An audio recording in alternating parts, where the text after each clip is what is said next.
So వాకు వాకు అని చెప్తున్నారు కానీ అది ఏమాత్రం కూడా నిజమైతే కాదు. సో చూద్దాం, నేను కూడా వెళ్ళి అడుగుతా. నాకు జాబ్ లేదు, పెళ్లి కాలేదని చెప్పి అబద్ధాలు చెప్తాను. ఆమె ఏమంటుందో ఆ మాటలోనే విందాం రండి.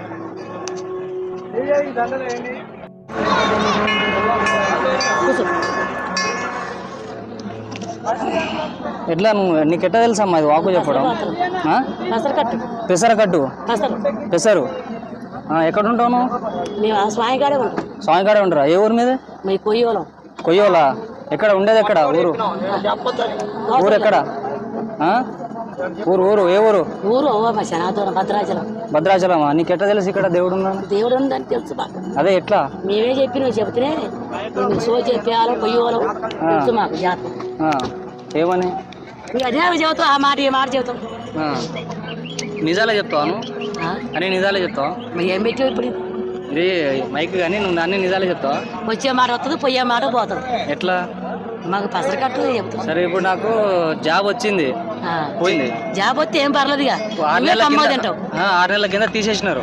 దిష్టి వల్ల పోయినది. దిష్టి వల్ల దగ్గరికి వచ్చి దూరం అయిపోయింది. అదే నేను పెళ్లి చేసుకొని దగ్గర 2 సంవత్సరాలు అవుతుంది. పిల్లం కూడా ఎవరితో లేచిపోయింది. మరి అది ఎట్లా? ఏమంటావు?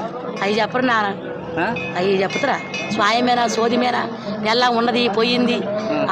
మీకు తెలియదా? అది పసరకట్టే గాని 4 వస్తాయి 4 పోతాయి. దాంట్లో పట్టింపు ఏముంది? 4 వస్తాయి 4 పోతాయి అంతే. దాన్ని ఎట్లా నమ్మాలి మరి? 4 పసరకట్లే మేము పోతున్నాం. అలా దెంపకోగయ్యా అట్ట ఎట్లా పోతున్నాం? అది కాదమ్మా, మీరు ఇట్లా వాకులని చెప్పి అదని చెప్పి ఎందుకు ఇట్లా జనాలను చేస్తున్నారు? మేము పోతున్నాం, అలా దింపుతున్నాం. నా మాట మాత్రం నేను అలా నింపినావు. నింపుతా కానీ నువ్వు ఆగు, ఉండు, 1 నిమిషం ఉండు. ఇగో ఎంత తీసుకుంటావు నువ్వు వాకు చెప్పడానికి? ఏది 150 కూడా ఎట్లా మాకు? 150 రూపాయలు ఇస్తారు.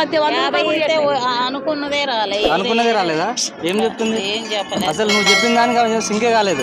ఒంట్లో బాగలేదని చెప్పిన ఒంట్లో బాగలేదంటుంది.